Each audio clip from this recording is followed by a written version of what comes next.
September 10th, 6:15 PM, District Court, Courtroom number 3. Hello everyone, Triple S back, it's more History Investigations, Miles Edgeworth. Last time we definitively proved that Gumshoe was not the killer, because we also proved that the murder of Faraday and MacLeod took place before everyone thought it did, because the gunshot that everyone heard was in fact the video of the original killing of whoever the hell it was, Godopian Embassy member, by MacLeod. It was a video playing and everyone heard the gunshot because the TV was turned up way loud.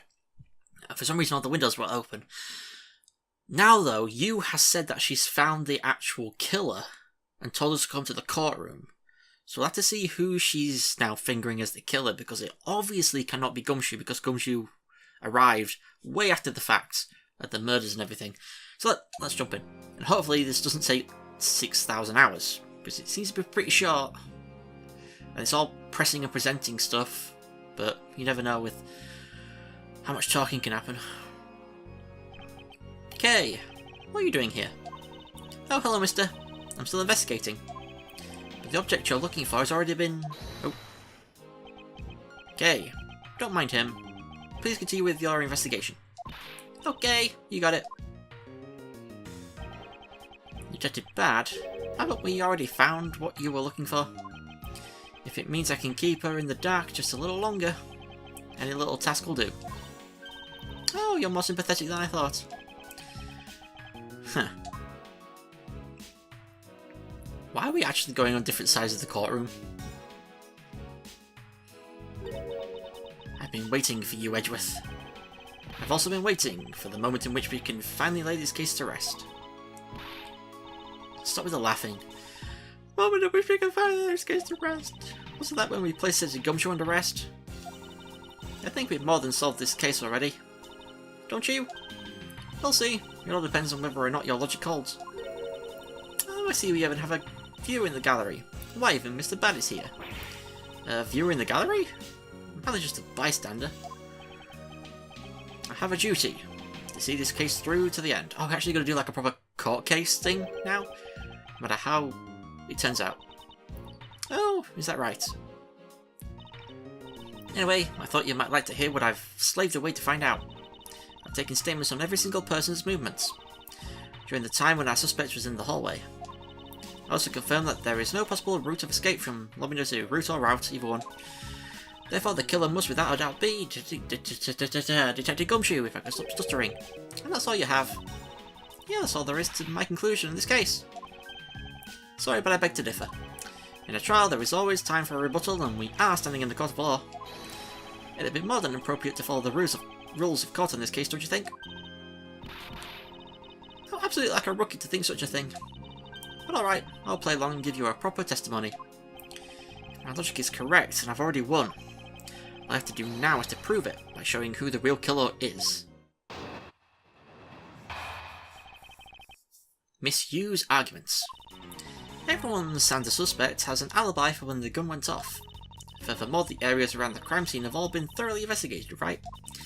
I also confirm that there is no possible escape route, pardon me, from lobby number 2. Sorry, I had a drink between videos. Which leaves us with one unshakable conclusion that Detective Gumshoe is the killer. How wrong you are, woman. Now that you have your testimony, I expect a good rebuttal, Edgeworth. But of course, there's no need to confront her logic head-on right now. I should instead focus on drawing out any trump cards she has up her sleeve. So to do that, we press every statement, which is going to be fun. Everyone says suspects an alibi for when the gun went off. Press.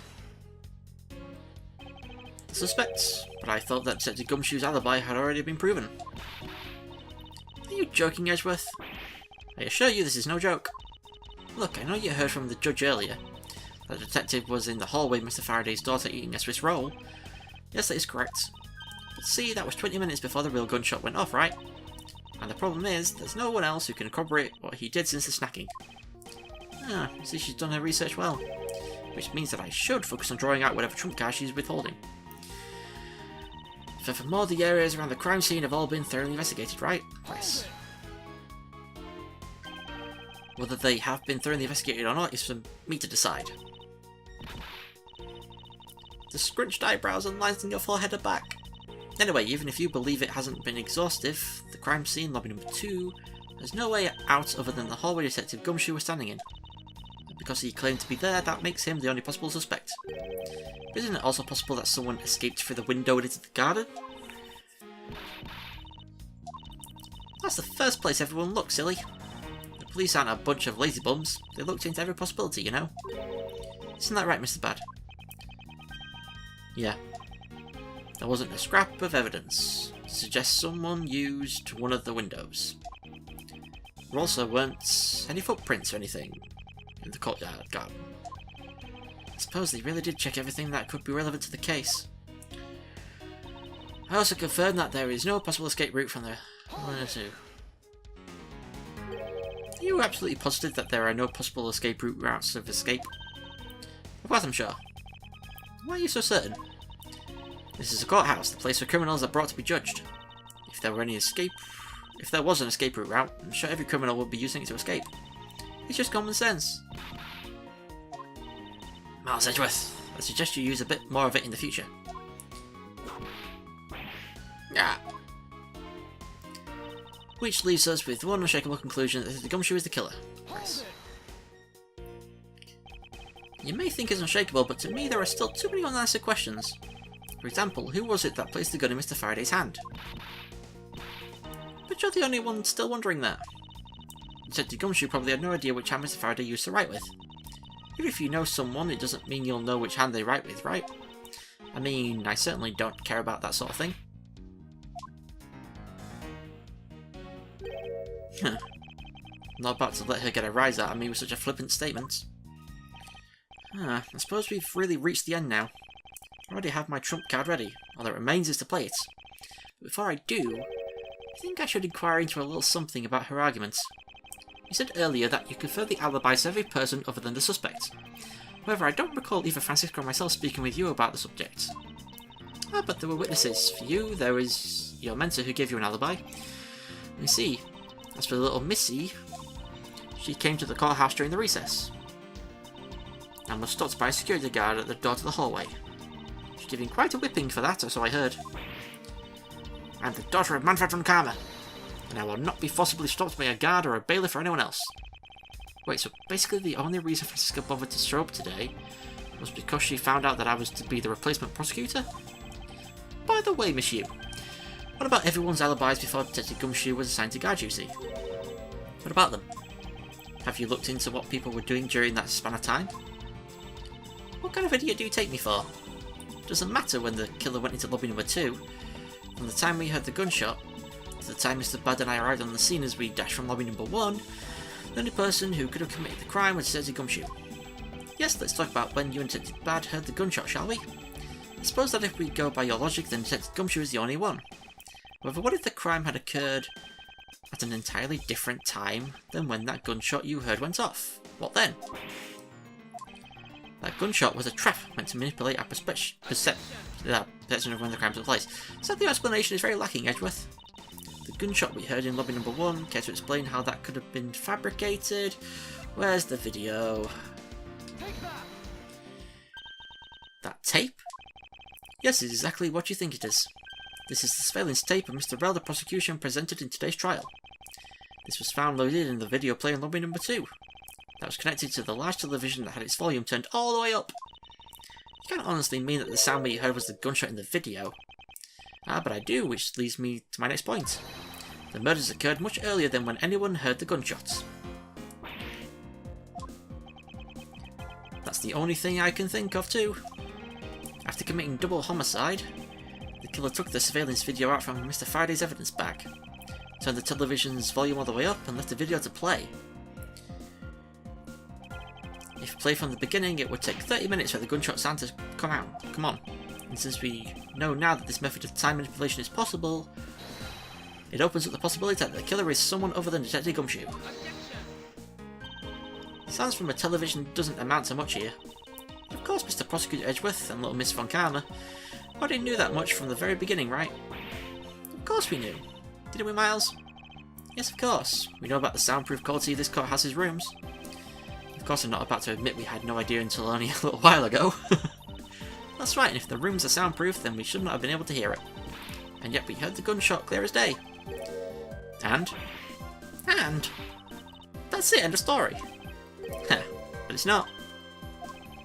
How should I explain why she was able to hear a gunshot from a soundproof room? The door was open, the window was open, there was a hole in the wall. The window was open. There is actually one common point between lobby number 1 and lobby number 2. And it is that despite the fact that both rooms have air conditioners installed, a window was open in each. Now we know that the window in lobby number 2 was opened by the killer, however a window in lobby number 1 was also opened. It's probably just coincidence that they were both open at the time. It was no mere coincidence, I assure you. How is the window open in lobby number 1? The answer is that a certain person did something to cause the window to be opened. And the person who triggered that action, that person is the real guilty party. The real killer in this double murder is... Oh. She's right there. Callisto Yu. Miss Callisto Yu, I hereby formally indict you of the murder of Mr. Faraday, Mr. Rell. What? You indict me? Are you serious, Miles? Why do you think she's the killer? I don't understand her motive just yet, but of course I'm serious, because she is the only one who could have done it. Well, Miss Yu, do you still feel like laughing now? Of course I do, Edgeworth. My argument must not be tight enough yet. Although I never thought that things would spiral into this. But I'll have you know I'm enjoying this dance, quite a bit. Guess this means it's time for my own rebuttal now, right? Here we go. Miss Yu's rebuttal. You argue that the window was opened, however do you have proof it was I who did that? Furthermore, do you have proof that the tape was used in committing the crime? Frankly, I'm shocked at you for going around accusing people of murder like this, especially with logic as full of holes as yours. This is where it really starts. I mustn't let my guard down for even a second or the truth will blow away. Like a leaf on the wind, watch how I saw. Now is the time to put the patented Von Karma perfect proof to the test. Okay, we're going to go to you argue. The window is open, which is right there. Present, if I jab in my controller. Misuse perfume.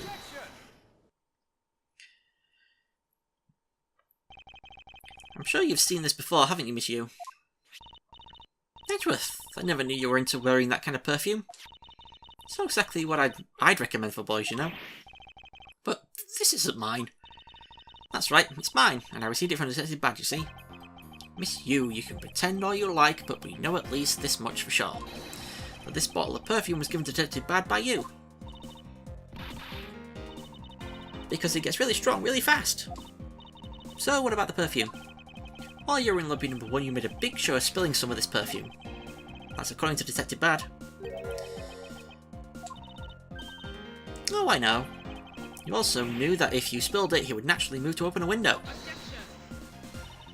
Come now, I've already told you that's all just a big coincidence.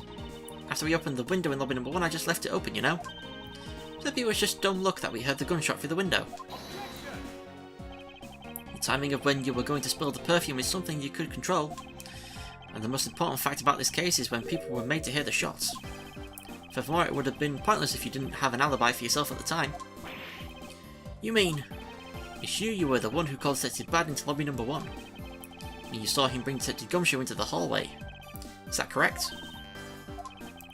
All today's premeditated events could only have been thought up by you, Miss Yu.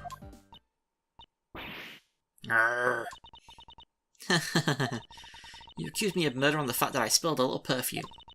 Well, allow me to say this much. I couldn't have killed Mr. Faraday. Would you care to testify as to why? Look, I've had a lot of fun today, really. But I grow weary of this game of cat and mouse. Let's make this the last testimony and wrap up this absurd case once and for all.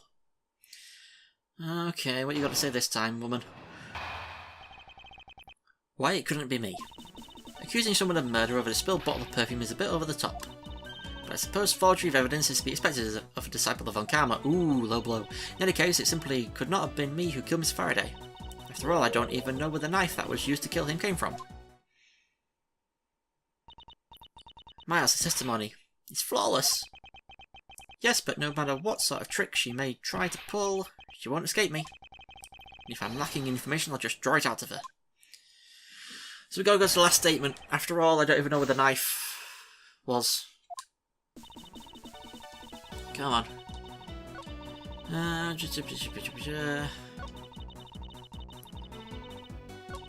Here we go.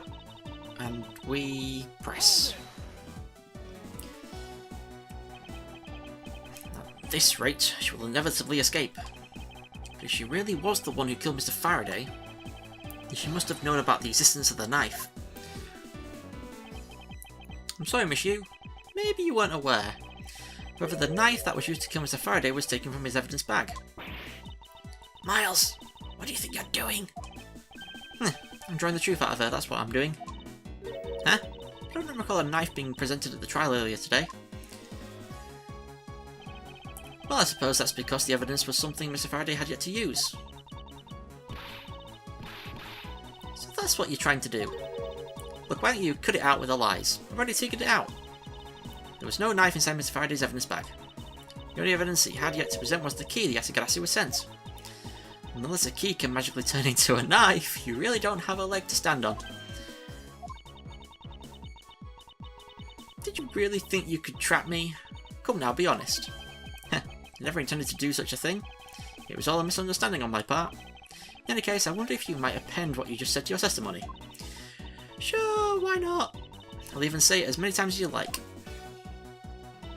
There was a key in his evidence bag, but you can't kill anyone with a simple key. Let's present Yatagarasu's key. Miss Yu, I wonder if you might take a look at this photo for me. This is a picture of the key the Yatagarasu sent to the police.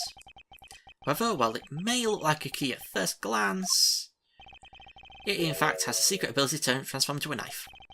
Which means that what was inside Miss Faraday's bag was both the Yatagarasu's key and the murderous knife. You knew that the key was inside Mr. Faraday's bag, did you not? Yes. Well, with the Yatagarasu's key alone, it's more than possible to kill Mr. Faraday. Do you understand now? Just knowing of the existence of the Yatagarasu's key.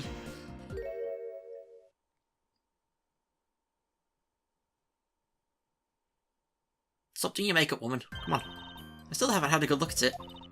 Showing it to me from that far away, you could be lying for all I know. You would even now still feign ignorance. I'm not feigning anything. We can't have you accusing me of a crime with false evidence, now can we? I mean, Mr. Von Karma, I've heard some very interesting rumours about him. Ah, are you mocking my papa? Don't you dare slur the good name of my mentor. Now take a good look. This piece of evidence is more than real. Don't hand her it. Wow, who knew there was such a trick to this thing? Are you satisfied now? But of course you knew from the very beginning, didn't you? You knew that the knife and the Yatagarasu's key are one and the same. Otherwise someone like you who isn't a member of law enforcement and who would never have been privy to this trick would have never known about it to begin with. Ugh.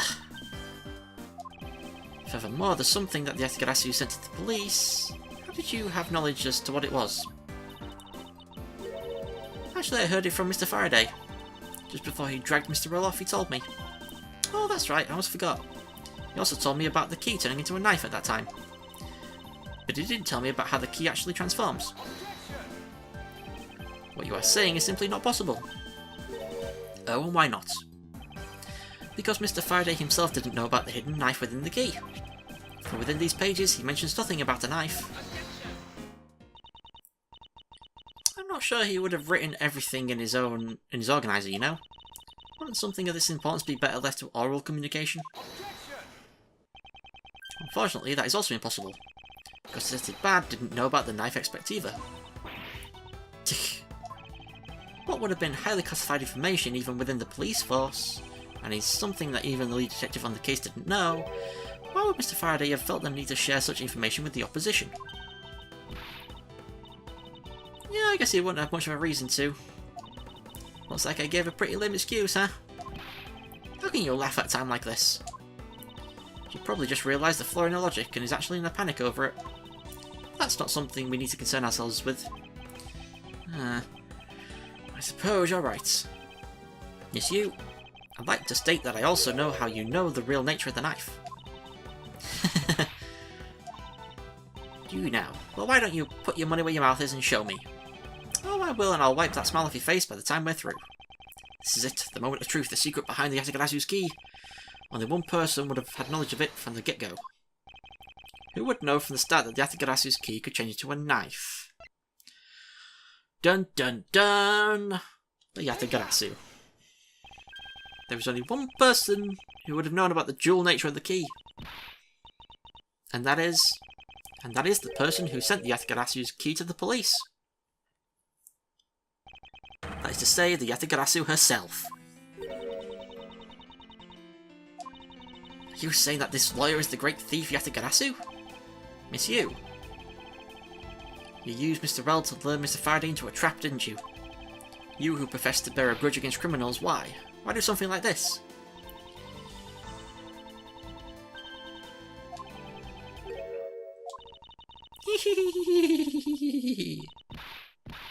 I'm not doing the laughing. You can laugh all you want, I'm not doing it. I'm not... No, not doing it. Who would have thought that you, a stupid rookie prosecutor, would see through me? You're sending the biggest chill down my spine right now, Edgeworth. Ah, press the button. This feeling of thrill. It's even greater than when I sneak into someplace. You killed Faraday. Why? Answer me, Callisto you. Callisto you, huh? That's not my real name. Because my real identity is, yes, the great thief Yatagarasu. Let me tell you something, Edgeworth. Mr. Faraday was one difficult man to deal with. For you see, he had discovered my true identity, which is why I had to erase him from the world of law. I made Will an offer, an acquittal for a little favour in return. All he had to do was accuse Mr. Faraday of being the Yatagarasu in court. But once we entered the recess, Rel was dragged off by Mr. Faraday, which threw my plan into a complete mess. I chased after them and eavesdropped on them through a crack in the door. Wow, it's supposed to be like, you can't hear anything out of these rooms because the walls are so thick and the doors and the curtains and the windows. No, yeah, I heard it through a crack in the door. Yeah. Worthless.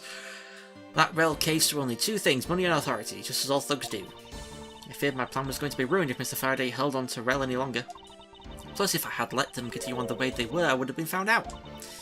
That's why I had no choice. I had to kill them both. But didn't you say that you despise criminals? But do I really? You! Have you forgotten about the Kejia incident too? Maybe. What sort of woman would? So then, was it your plan to kill Mr. Faraday with the very evidence that you sent? Well, I had a good idea of what Mr. Faraday was going to do. I anticipated that Mr. Faraday was going to prove that Rel wasn't the Yatagarasu, by using this Yatagarasu's key as evidence, and that he would bring it with him. Which is why I thought to use the knife portion. With a weapon as well disguised as this, no one would be the wiser. Because who in their right mind would think something like this could be a weapon? I casually entered lobby number 2 on the pretext that I had to talk to Mr. Faraday. In order to get in with him, I pretended to be worried about something. He then let me hold the Yatagarasu's key just like that. He never noticed that I had changed the key into a knife inside that plastic bag. And he didn't have the chance to take note of the knife that took his life. How could you kill him? I knew him for a long time, you know. At the very least, I thought to give him a quick and painless death. But if you kill Mr. Faraday first, there was no need for you to kill Mr. Rel as well. I believe I mentioned why when we were placing Detective Gumshoe under arrest. Something about having accidentally created an eyewitness. And how that led the killer to think about setting them up as though they kill each other. And the trick with the surveillance tape. Yes, I hadn't actually planned to use a gun. The risk was too high that I'd be caught. However, that's when I remembered the existence of that surveillance tape. Which is why I had Rel help me set up the crime scene. And after all was said and done, I rewarded him for all his hard work with the bullets. You're a defense attorney, aren't you? How could you? How could you betray a client? Client? If you want to talk about who was a client of Fuse first, it was me. Oh, it's going to be... I was the client in the murder of the Cadopian Embassy staff member, Deedman. Yeah. You ordered a hit job? You still haven't figured it out, Mr. Bad. a Indeed man killed because he was about to give away info about the smuggling ring. Now who exactly do you think would benefit from such an assassination? It can't be. You're... That's right. I'm a member of the smuggling ring. What? How could this... You don't mean... You're working with Manny Kochen too, do you? Maybe, maybe not. Guess you'll never know. Yatagarasu claims to be noble, but you're just another cold-blooded murderer. That's right, little girl. Yatagarasu is just another killer. Be quiet, you. Yatagarasu. You can run from the law, but you'll never escape it. So just humbly accept the judgment of this court. Hey, Edgeworth. Did you know the Yatagarasu has 3 legs? Do you know where that is? Huh, no, let me tell you. It means that the Yatagarasu has more than one razor-sharp way to do her work. Ah, she's got a gun. She got a gun! Run! Run! You really are too naive, Edgeworth. You even handed the Yatagarasu's key right to me without a second thought. Everything may not have gone according to plan, but I'll still gladly take it. Her. You mean, the key was your real target? And even after I gave you such great advice, didn't I tell you to always keep a good eye on a criminal? You may regret what comes of your negligence. You two, get down! Eek! Ah! Oh, my body, I can't move! Hey, mister, to your right! Yeah!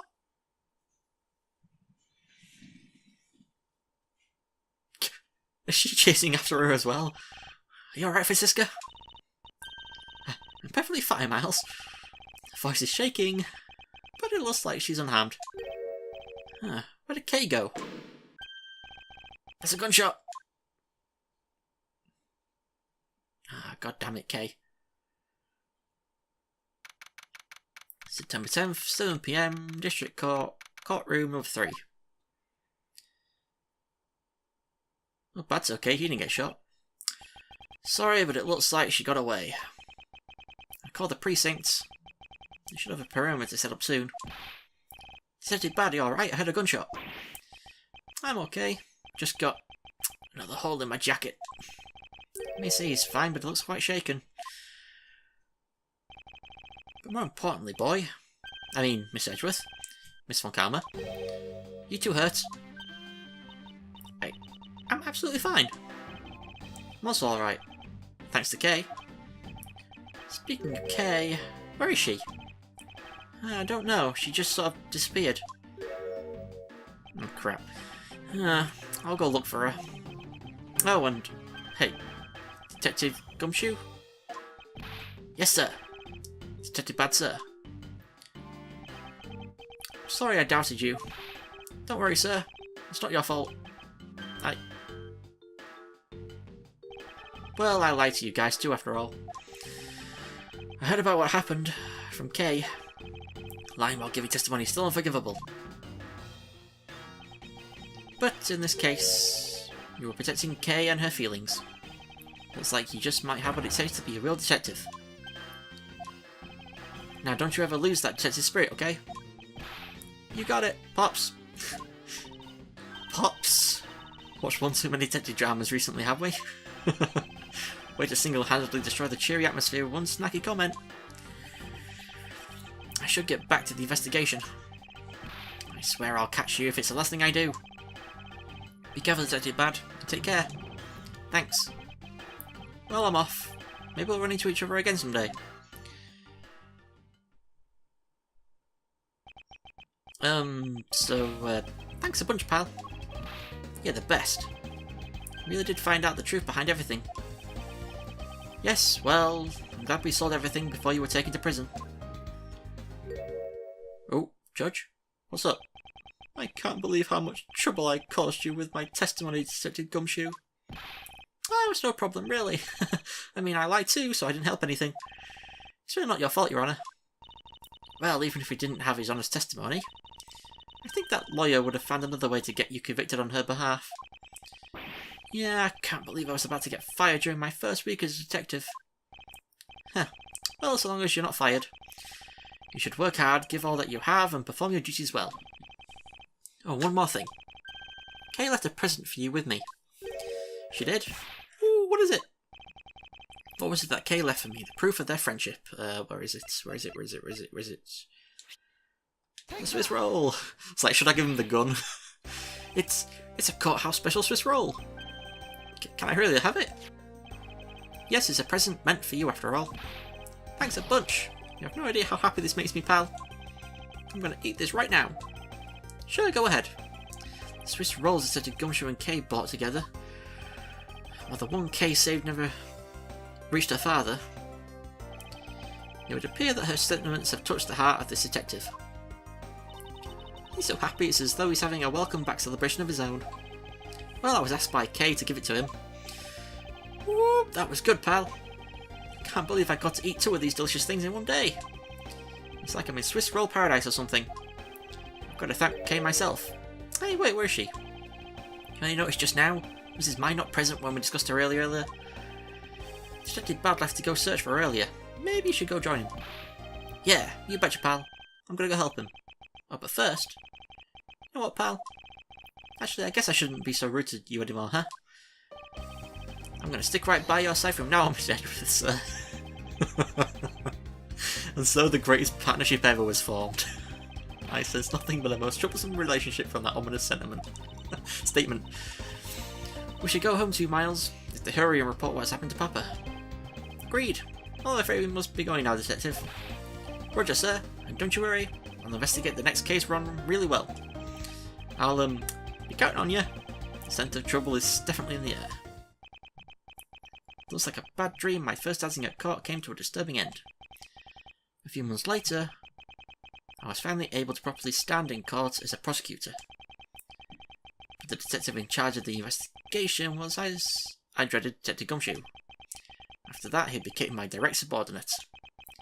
I have tried, but words fail to describe the immeasurable suffering he has caused me.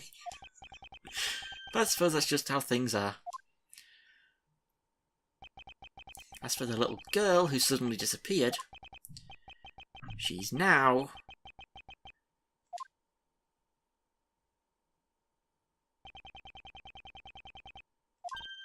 So, do you remember now? Yep, I remember everything. Kay. It's been a while. Kay, you sure grew up a lot. Of course, but thank goodness. I thought you two had totally forgotten about me. You know, I was really worried about you after all that. Where have you been all this time? Gummy, I didn't know you cared. After my father died, I went to go live with my mother's relatives. They lived really far away, so I wasn't really able to come back here all that much. Oh, is that what happened? Well, I'm just glad you're alright. So does it all make sense now? You betcha it does. Oh, you know what? I was going through my father's bookshelves recently and... Actually, there are still a number of things that don't make sense, Kay. Huh? First of all, why did you come all this way to see me? And second, why are you calling yourself the Yatagarasu? Yatagarasu is Callisto Yu, the woman who killed your father. No, you're wrong. The real Yatagarasu was my father. But Mr. Faraday was the Yatagarasu? Like I said, I was going through my father's bookshelf recently, and I found a secret diary hidden among his books. I have no regrets in choosing to walk the path of the Yatagarasu. That was written in his diary, and that's how I knew for sure. Ooh, but that's impossible. What's with that look? You don't believe me? It wasn't just the expression on my face, I clearly said it was impossible just now. Alright then, how do you explain this? It's a way of disarming any security system of the user's choosing. Yep, that's Little Thief. Truth be told, this is the Yatagarasu's greatest secret. And this little gizmo was used by my father. Wow, Mr. Faraday wasn't just a great prosecutor, he was really a great thief, huh? Yeah, my father worked really hard to steal the truth. But he was killed, and the Yatagarasu was no more. But despite that, the Yatagarasu has been spotted again recently. Someone other than you? Hey, Miss Edgeworth. Take a look at this article. Yatagarasu sent the embassy a calling card? Yeah, I mean this person's a fake. I'm almost certain that Callisto you ladies behind this.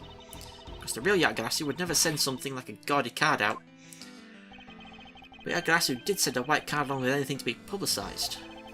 That's what Detective Bad told me 7 years ago, if memory serves.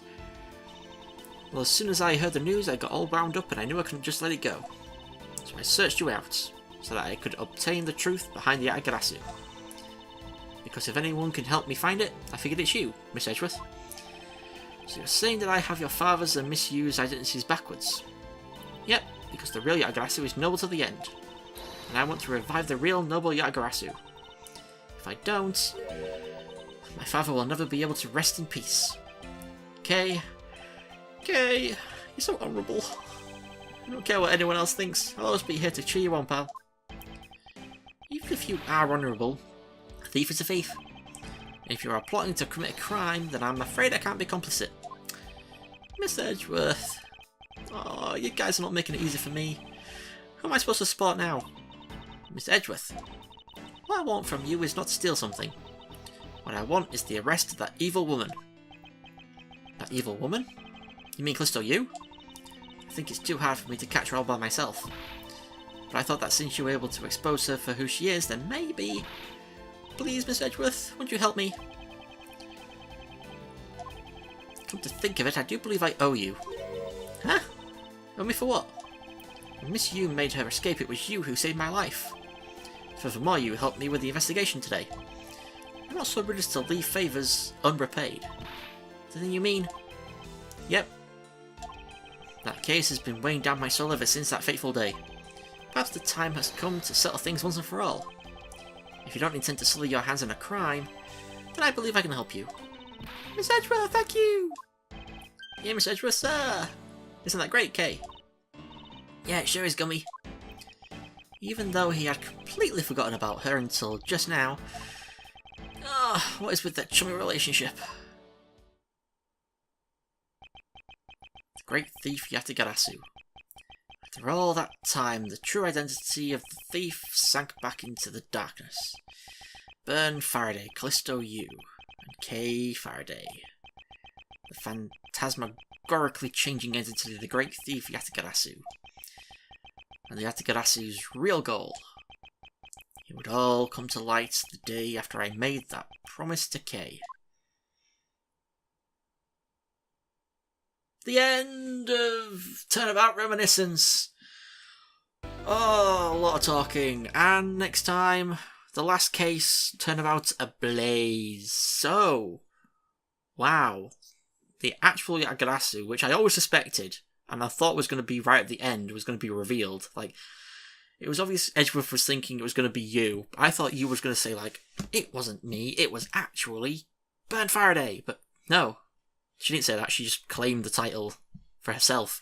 But no, it was actually Kay Faraday's dad who was the actual real Yatagarasu. And that's why Kay is calling herself the Yatagarasu. So and also, by the way, you kind of notice how Yu looks like someone we've already met. Yeah. You kind of think in the face shape, we've already met her in other cases before this case. Just think about that. So next time, we'll finish this game up with the last case. Not all in one video, obviously, I can't do that. We turn out Ablaze, which I think has 7 parts to it. God almighty, 7 episodes, and all of them are probably going to be like an hour long, and that's going to be fun. But anyway, there we go. So, thank you all for watching, and I shall see you all next time. Goodbye. Hey guys, thank you so much for watching this video. If you enjoyed it, be sure to leave a like and let me know what you thought in the comments below. If you decide to subscribe to the channel, that would be amazing, and ding that bell to be the first to hear about my new videos. Thanks again, and I shall see you all next time. Goodbye.